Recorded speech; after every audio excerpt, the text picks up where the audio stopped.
اعوذ باللہ من الشیطان الرجیم بسم اللہ الرحمن الرحیم سیف قریشی یوٹیوب چینل میں ویلکم۔ السلام علیکم ورحمۃ اللہ وبرکاتہ۔ قاف والقرآن المجید، اس آیت مبارکہ یعنی سورہ قاف آیت کا نشان 50واں کلام پاک میں اس آیت مبارکہ کے بارے میں ایک ویڈیو میں نے کی تھی، کافی عرصہ پہلے میرے چینل پر موجود ہے۔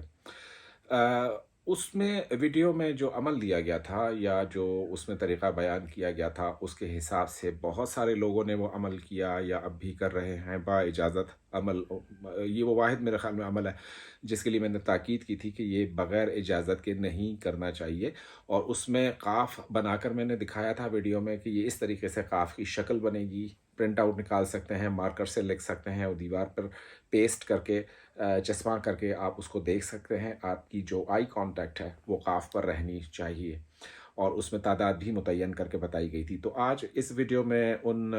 کے صاحبان کے، خواتین و حضرات کے جو کچھ مشاہدات ہیں یا ان پر جو گزری کیفیات ہیں یا جس طریقے سے انہوں نے پڑھا اور کو کیا زندگی میں تبدیلی آئی تھی یا کیا انہوں نے محسوس کیا اس عمل کے دوران، کیونکہ باموکل عمل ہے اور اس کو جو ہے وہ بغیر اجازت کے نہیں کرنا چاہیے۔ یہ میں ویڈیو کے شروع میں اس لیے آپ کو بتا رہا ہوں کیونکہ مجھے معلوم ہے میں اپنی زندگی خود ہی مشکل کر لیتا ہوں، آپ کو پتہ ہے۔ پھر اجازتوں کے میسیجز آنے لگتے ہیں، سر اجازت دیں اجازت دیں اجازت دیں۔ اب میں مجبور ہو جاتا ہوں کیونکہ ہر کسی کے لیے ہر عمل کی اجازت نہیں ہوتی، ہمیں کچھ چیزوں کی پیش بندی کرنی پڑتی ہے، کچھ حصارات میں لینا پڑتا ہے ان ناموں کو، ان خواتین و حضرات کو جو اس عمل میں کر رہے ہوتے ہیں، اور یہ ذمہ داری بھی جو میرے ناتواں کندھے ہیں ان پر ہی آ جاتی ہے، اور پھر ان کا فیڈ بیک، ان کے سوالات، ان کے جوابات۔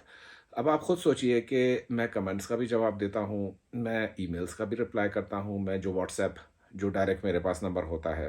اس پر بھی میں رپلائز کرتا ہوں، حتی الامکان کوشش کرتا ہوں، پھر بھی کمنٹس میں لوگ شکوہ کرتے ہیں کہ آپ تو بات نہیں کرتے، یا آپ غالباً پیسے چارج کرتے ہیں بات کرنے کے۔ تو اب کسی کا میں جواب بھی دیتا ہوں تو اس جواب کے بدلے مزید سوالات آ جاتے ہیں، اچھا جی اس کو اس طریقے سے کرنا ہے یا اس طریقے سے کرنا ہے، اس میں یہ کھانا ہے، اس میں یہ پینا ہے، اس میں یہ، اس میں وہ، یعنی کہ ایک پر طویل سلسلہ چل نکلتا ہے۔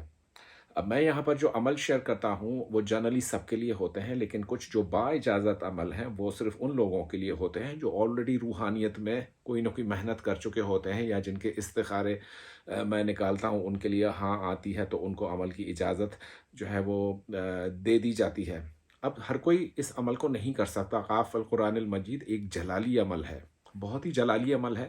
اور اس کو بغیر اجازت کے نہیں کیجیے گا، یا استاد کی نگرانی کے بغیر نہیں کیجیے گا، یا وہ خواتین و حضرات جو کسی سلسلے میں بیعت ہیں اپنی شیخ یا اپنے مرشد کی جو اجازت ہے اس کے بغیر نہ کریں۔ یہ میری گزارش ہے آپ سب سے۔ اب آتے ہیں دوسرے حصے کی طرف، کہ جہاں پر میں نے ذکر کیا تھا اب ویڈیو میں شروع میں کہ ان لوگوں کے مشاہدات اور واقعات۔ ایک صاحب کو اجازت دی، تقریباً انہوں نے 7 ماہ اس عمل کو کیا، وہ پڑھتے رہے، مسلسل پڑھتے رہے۔ اس میں ان کا واقعہ سب سے زیادہ منفرد اس لیے ہے کہ اس میں طی الارض کا جو ہے وہ ایک واقعہ ہے۔ وہ یوں ہے کہ یہ گھر سے نکلے، یہ ان کا قیام جو تھا وہ راول پنڈی میں تھا، کراچی کسی کام سے جانے کے لیے نکلے۔ اسی یہ کوئی ریل گاڑی تھی جس میں یہ تشریف فرما ہوئے، اور ان دنوں یہ عمل کر رہے تھے قاف القرآن المجید کا۔ مجھے کہتے ہیں کہ یہ فلانی گاڑی تھی، اور شام 5 بجے ہم وہاں سے راول پنڈی سے روانہ ہوئے، اور مجھے یوں لگا کہ جیسے تھوڑا سا گاڑی آگے بڑھی تو ان کو کچھ غنودگی سی طاری ہو گئی، ایسے جیسے انسان کو ریل گاڑی میں اکثر جھٹکا آتا ہے نیند کا، وہ سو گئے یا ان کی آنکھ لگ گئی۔ تو دیکھتے ہیں کہ میں یورپ کے کسی ملک میں ہوں، پاسپورٹ میرے ہاتھ میں ہے، میں امیگریشن کی قطار میں کھڑا ہوا ہوں، اور وہاں پر امیگریشن پر جب میری باری آتی ہے تو امیگریشن آفیسر مسکرا کے مجھے کہتا ہے کہ ارے آؤ آؤ آؤ، تمہارا تو یہاں انتظار تھا، تمہارا تو کام یہاں پر ریڈی ہے، تمہاری تو جاب یہاں پر ریڈی ہے، جاؤ جاؤ جاؤ۔ انہوں نے ٹھپا لگایا، پاسپورٹ حوالے کیا، اور ان کو کہا کہ تم جو ہے وہ یہاں سے جاؤ، اور فلانے صاحب تمہارے باہر منتظر ہیں، تمہیں پک کرنے آئے ہیں، اور تم ان کی گاڑی میں بیٹھ کر چلے جاؤ، باقی معاملات وہ سنبھال لیں گے۔ اب وہ کہتے ہیں کہ یہ صاحب جو امیگریشن کاؤنٹر پہ تھے یہ اس قدر عمدہ اردو بول رہے تھے، حالانکہ وہ گورے تھے، جرمنی یا اس طریقے کا کوئی ملک وہ بتا رہے کہ یہ گورے تھے، یہ اس قدر عمدہ اردو بول رہے ہیں کہ میں حیرت میں ہوں کہ یار یہ میں تو پاکستان سے میں آیا ہوں، اور یہ کاؤنٹر پر شکر ہے کہ مجھے پاکستانی مل گیا ہے، یہ بڑی حیرت انگیز بات، یہ پورا وہ اپنی داستان جو انہوں نے رقم تراز کی، جو انہوں نے واٹس ایپ بھیجا مجھے بعد میں، تو انہوں نے کہا کہ میں باہر نکلا ہوں تو میرے لیے ایک بہت بڑی چمکدار خوبصورت گاڑی وہ کھڑی ہوئی ہے، اور میں جناب اس میں میرے نام کا جو سائن ہوتا ہے ہاتھ میں، جو مسافروں کو لینے کے لیے حضرات آتے ہیں ان کو پتہ ہے کہ فلاں صاحب ہیں تو وہ ان کا نام لکھا ہوتا ہے، تو انہوں نے کہا کہ جی میرا نام آ، اس پہ لکھا تھا۔ میں جا کر گاڑی میں بیٹھا، اور گاڑی نے جو ہے وہ ایک بہت ہی بڑی بلڈنگ میں جا کر گاڑی رکی، اور مجھے لینے کے لیے وہاں پر تقریباً 4 افراد باہر موجود تھے، اور جو ڈرائیور تھا وہ مسلسل آگاہ کر رہا تھا ان صاحب کو پیچھے،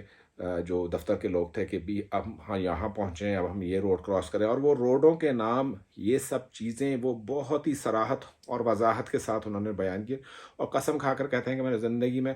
نہ کبھی جرمنی گیا ہوں، نہ مجھے ان روڈوں کا معلوم ہے، نہ اس بلڈنگ کا معلوم ہے، تو وہ بہرحال وہاں پر ریسیو کیے گئے۔ ان کو پہلے جو ہے وہ مہمان خانے میں لے جایا گیا کہ جی آپ فریش ہو جائیے، ٹھنڈے ہو جائیے، آپ کے لیے چائے ہے، آپ کے لیے کھانا ہے، آپ کے لیے لذتیں ہیں، نعمتیں ہیں۔ پھر جو ہے وہ ہمارے باس صاحب سے ملاقات کریں گے۔ تھوڑے دیر کے بعد جب وہ فراغت پا چکے، اپنی تھکن اور تھکاوٹ دور فرما چکے، تو ان کے دروازے پر دستک ہوئی، وہ صاحب ان کو لینے آ گئے کہ جی چلیے اب باس نے آپ کو یاد کیا۔ جب یہ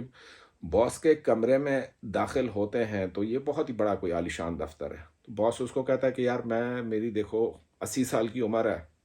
میرا کوئی وارث نہیں ہے، میرا کوئی ہے نہیں دنیا میں، تمہارا سی وی ہمارے پاس آیا تھا، اور جو ہے ہمیں بڑا اچھا لگا تمہارا سی وی پڑھ کر، تو اس لیے ہم نے تمہیں زحمت دی ہے، اور ٹکٹ بھی ہم نے ہی بھیجا ہے، اور یہ ویزا بھی ہم نے ہی بھیجا تھا، اور تم جو ہے آؤ اور اس باس کی کرسی کو سنبھالو، اور آج سے میں ریٹائر ہوا، یہ اس پوری کمپنی کا جو نظم و نسق ہے، دوڑ دھوپ ہے، یا اس کی جو بھی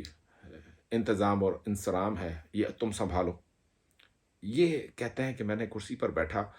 اور تھوڑی دیر بعد جناب مہینے دن سال یہ گزرنا شروع ہوئے۔ جب یہ گئے ہیں وہاں تو کہہ رہے تھے سردی کا موسم ہے، اور جب میری انہوں نے وہ اپنی ڈائری میں جو واقعات لکھے ہیں کہ اب جولائی آ گیا ہے، اب اگست آ گیا ہے، اب سپٹمبر آ گیا ہے، کمپنی کا منافع اتنا ہے، اب جناب دسمبر آ گیا ہے، کمپنی کا منافع اتنا ہے، تو اتنے میں ان کو جو ہے وہ آ، یہ کیونکہ فزیکلی تو یہ ٹریول کر رہے تھے نا، راولپنڈی سے کراچی ٹریول کر رہے تھے، تو ان کی آنکھ کھلتی ہے آ کر کراچی کے کینٹ اسٹیشن پر، نہ وہ نظام، نہ وہ سب کچھ، نہ وہ کچھ اور، تو کہتے ہیں کہ یہ کوئی خواب تھا، حقیقت تھی، کیا تھا، مجھے کچھ سمجھ میں نہیں آیا۔ جو اس کے ہمراہ لوگ تھے وہ ظاہر ہے کراچی سے، پنڈی سے کراچی جو صاحبان ریل گاڑی سے سفر کرتے ہیں ان کو معلوم ہے کہ یہ تقریباً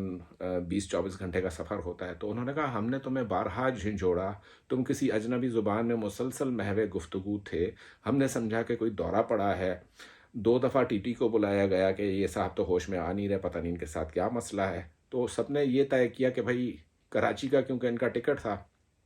تو انتظار کرتے ہیں شاید کوئی ان کو لینے آئے، یا کراچی آ کر ان کی خود بخود آنکھ کھل گئی۔ اور ان کے ساتھ مزے کی بات یہ ہے کہ جو سامان ان کے ساتھ تھا، جو زاد راہ، جو بکسے وغیرہ سوٹ کیس انسان لے کر جاتا ہے وہاں پر سفر پر،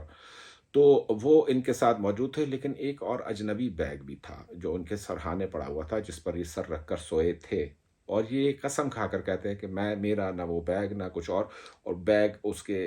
ان کے سرہانے پایا گیا، تو یہ اپنے سامان کے ساتھ وہ بھی گھر لے کر آ گئے۔ گھر لے کر جب آئے ہیں اور انہوں نے اس بیگ کو کھول کر دیکھا ہے، تو اندر ان کی حیرتوں کی انتہا نہ رہی کہ جرمنی کا پاسپورٹ رکھا ہوا ہے، جرمنی کا ٹکٹ رکھا ہوا ہے، ایئر ٹکٹ کی تاریخ مینشن ہے، اور اپوائنٹمنٹ لیٹر موجود ہے، اور ساتھ میں جرمنی کی کرنسی بھی موجود ہے۔ انتہائی حیرت انگیز واقعہ، پہلے میں سمجھا کہ یہ جھوٹ بول رہے ہیں یا کیا، لیکن انہوں نے بہت بزد ہوئے کہ میں قدم بوسی کے لیے آنا چاہتا ہوں، ملاقات کرنا چاہتا ہوں۔ پھر میں جس جگہ پر تھا میں نے انہیں پتہ فراہم کیا، اور وہ آئے اور انہوں نے وہ پورا مجھے دکھایا، یہ پوری داستان انہوں نے بتائی، تو یہ طے الارض کا معاملہ تھا، یہ کیا تھا؟ پھر وہ جب جرمنی چلے گئے تو منو ان ویسے ہی واقعات پیش آئے جیسے ان کو خواب میں دکھائے گئے تھے، سوائے اس کے کہ جو کاؤنٹر پر آدمی بیٹھا ہوا تھا اردو بول رہا تھا، تو انہوں نے کہا وہ آدمی اردو البتہ نہیں بول رہا تھا، انہوں نے بس مجھ سے یہ پوچھا کہ are you coming from Pakistan, اس نے کہا جی yes I'm coming from Pakistan, اس سے ٹھپا لگایا، باہر گیا، اور جو باقی واقعات انہوں نے دیکھی تھے کہ جو کمپنی کی ان کو سربراہی دی گئی ہو یا کیا، تو وہ منو ان ویسے ہی واقعات ان کے پیش آئے، اور آج بھی وہ جرمنی میں وہ کام کر رہے ہیں اور بہت ہی بڑے عہدے پر کام کر رہے ہیں، اور یہ آپ کی باطنی آنکھ کھولنے کے لیے قاف القرآن المجید کا جو عمل ہے اس کو آپ بڑا مؤثر پائیں گے۔ تو باتیں بہت ساری ہیں کہنے کو کرنے کو، لیکن پھر وہی ویڈیو لمبی ہو جاتی ہے، لوگ تنقید کرتے ہیں۔ تو آئندہ ویڈیو تک، اور رہتی کائناتوں تک، رہتی دنیاؤں تک، عالم بالا تک، اللہ پاک ہم سب کے ساتھ ہیں ہمیشہ۔ اپنا بہت زیادہ خیال رکھیے گا۔ Thank you.